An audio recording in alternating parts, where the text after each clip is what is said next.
Hi guys, it's Johnny here from the Physios in Sheffield. Welcome to our first ever patient coffee club. I've got a coffee, I hope you've got one too.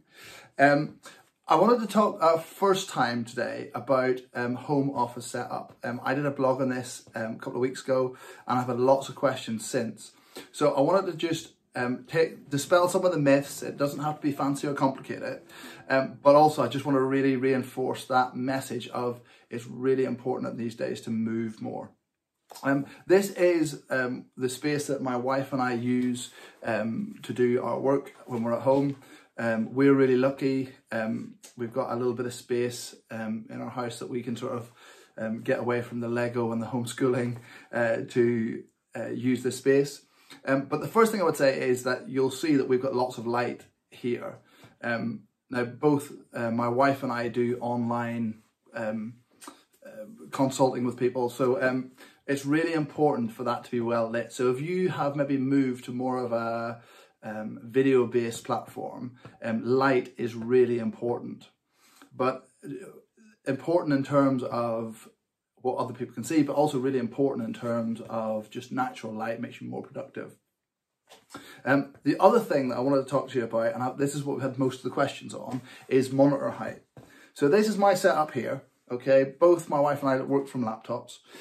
So I have managed to snaffle a keyboard and a mouse from work, and they're both Bluetooth. And what we do is we raise the height of our laptop and then we've got sort of something here. Now, I'm really lucky in the fact that when I'm at work, and if any of you have seen me at the Physios, you'll know that my desk setup there isn't brilliant. I slob on my chair most of the time, and I work off a laptop which is on a desk. Now, I'm lucky there because I get to move lots. So I move most of my consultations, and even now with the online consultations, I'm still moving and demonstrating exercises and different techniques all the time. So my desk setup isn't really that important, but my wife is sort of very static in what she does, so she'll be online, she'll do typing and stuff like that, so this setup's far better for her. And now, let's just dispel some of the myths. Yes, it would be ideal if my screen height was at my eye height, but when I'm looking at my screen, as you can see, I don't have to peer down to it. I can sit here quite comfortably and see the screen. And all I've done for that is I've used 4 chunky books. So essentially bringing my screen height to where you would expect your screen height to be on, say, a monitor on a stand. This is probably the most use these cooker books I've ever got. But the problem with that is I can't type up here and I can't use the trackpad up here. So I need something more based here that I can type on or use the mouse or whatever. So as I say, we've got a Bluetooth keyboard and a Bluetooth mouse. The alternative to that would be you could use a different monitor. So you could use your laptop keyboard and link a monitor to it. I think this is easy. I think it's pretty cheap. It's really easy to set it up. You can lift your laptop on and off. The other thing you can buy, as said in the blog, is you can get mail ordered, so we're all socially distanced, a little stand that your laptop can sit on if you want to protect your cookery books, or maybe you use yours more than mine. So the second thing to talk about today is chairs. I've just had to adjust the camera angle. You possibly at work have had a professional company come in who've done a professional desk setup, ergonomic setup, and had special chairs specifically tailored to you for your day at work. Now that we're home, we don't have that option, do we?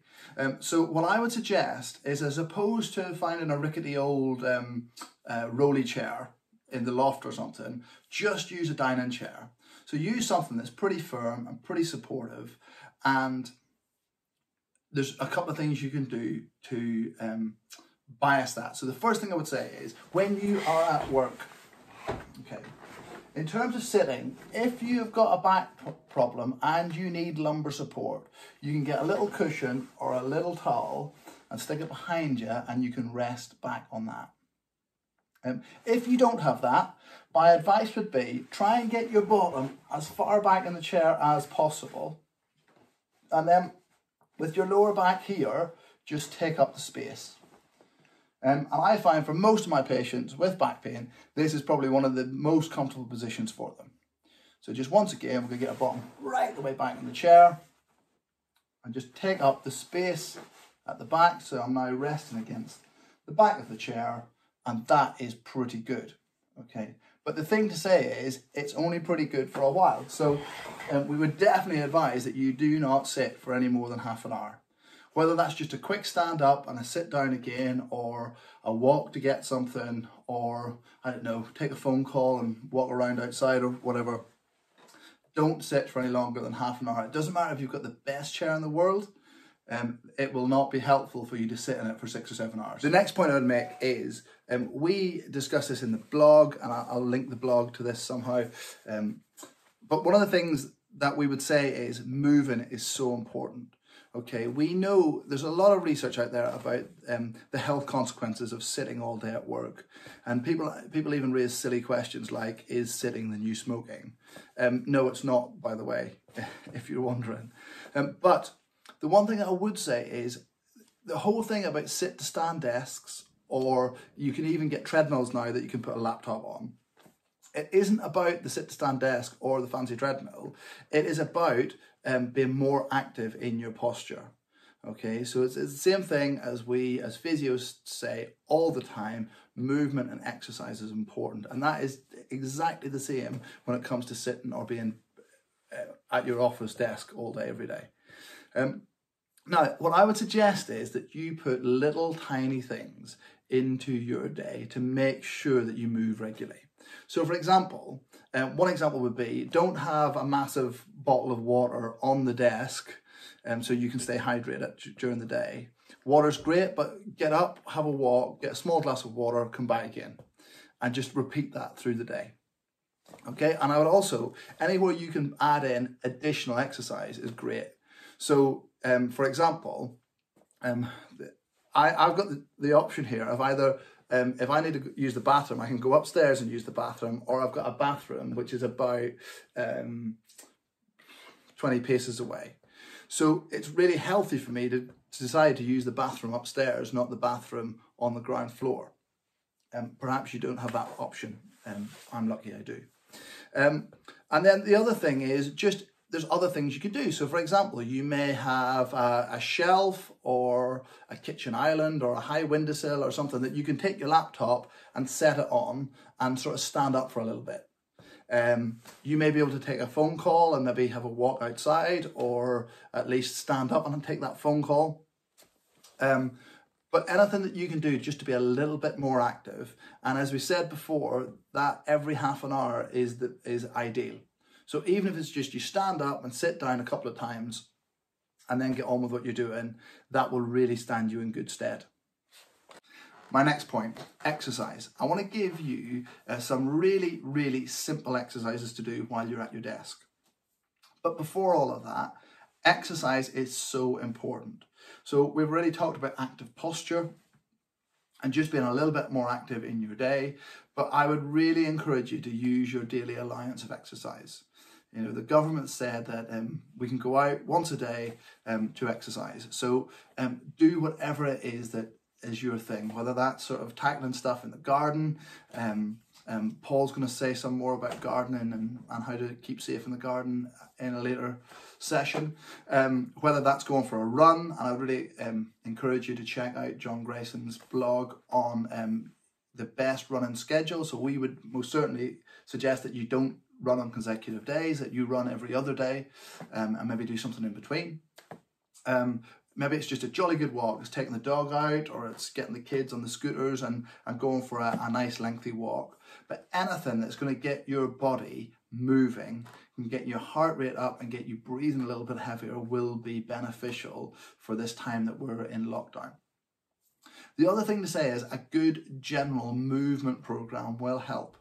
I'm sure you've had all of our MailChimps and all that sort of stuff, our newsletter, promoting our free Pilates classes. So Kate, our Pilates instructor, she is amazing at what she does. but she's got a blog on our website about an introduction to Pilates. So there's an introduction video there. There is 3 progressing levels of complexity in terms of classes you can just put on your laptop and do it at home. And then 3 times a week, we're doing a live class. So that is a Tuesday evening at 6 p.m, a Thursday at 11 a.m. That's a slightly easier class. That's for anybody who maybe has a chronic condition or is in currently experiencing pain. And then a 7 p.m. class, and that ramps the effort up a little bit on a Thursday. So yeah, do check those out. But my top 3 exercises for sitting at a desk. The first one is just your neck. So the first exercise for your neck is if you get the backs of your hands and you place them on your lap, sit up nice and tall. And what I want you to try and do is try and squeeze your shoulder blades down your back. Okay, so we're trying to depress our shoulders. So we're trying to push our shoulder blades down at the back. And then in that position, I just want you to do 4 movements. So just 1, 2, 3, 4. Okay, we'll try that again. So have a little wriggle, palms on my thighs, squeeze down at the back, and 4 movements. 1, 2, 3, 4. Really nice. And then a similar thing that I would like you to try and do is just cross your hands across your shoulders. We're going to keep our head in the middle. We're not going to let our head move, but we're going to do the same movement. We're going to do it below the level we've just moved. So we're just going to ask you to swing your shoulders through. Okay, nice and quick. Okay, as you can see, my head's not particularly moving, but we're just swinging my shoulders through. Okay, so head doesn't move, and I'm moving my trunk, my shoulders, and the other one is I'm pressing down through the backs of my hands, pushing my shoulder blades down at the back, and then 4 movements. 3, 4. And just note that I'm not stopping in the middle and then going the other way. I'm going right the way through the movement. Okay, and most importantly, these exercises should be entirely pain-free. If you feel a little bit stiff or is a bit sore in one direction, stop before you get that far and just go back again. Yeah, this should not in any way provoke pain. Okay, next exercise. So the next exercise is for our backs. Okay, so we're going to get our elbows on the table, and it's a very similar exercise to the cat-cow exercise that we do in Pilates. Okay, so I'm going to arch my back, and I'm going to press my back in.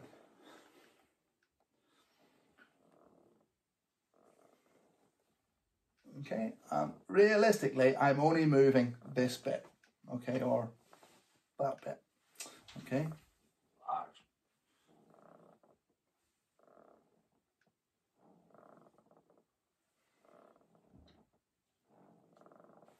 So the next exercise, apologies for the camera angle, but you need to be able to see what's happening at my waist.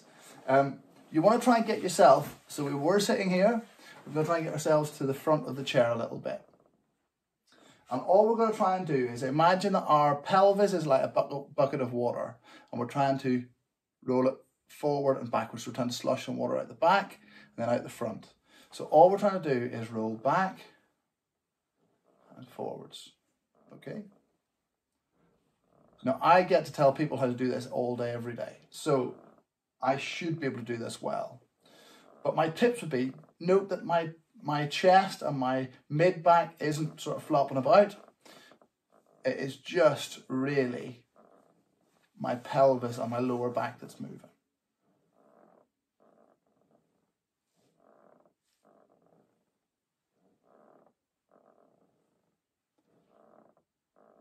Okay? And the other way to think about that is, if you sit in a good position, you should feel that there's a bone on each side of your pelvis that's in contact with the chair, okay? If you lean forward a little bit, you'll feel that you've rolled off those bones. And if you feel rolled back a little bit, it feels like you're going to skid forward in those bones a little bit. But there's a point where you feel you're absolutely in the middle, which is there, okay? And all you're trying to do is think about that as a rocker. You're just trying to rock forward and backward. So chest nice and high, just rolling forward and backward like that.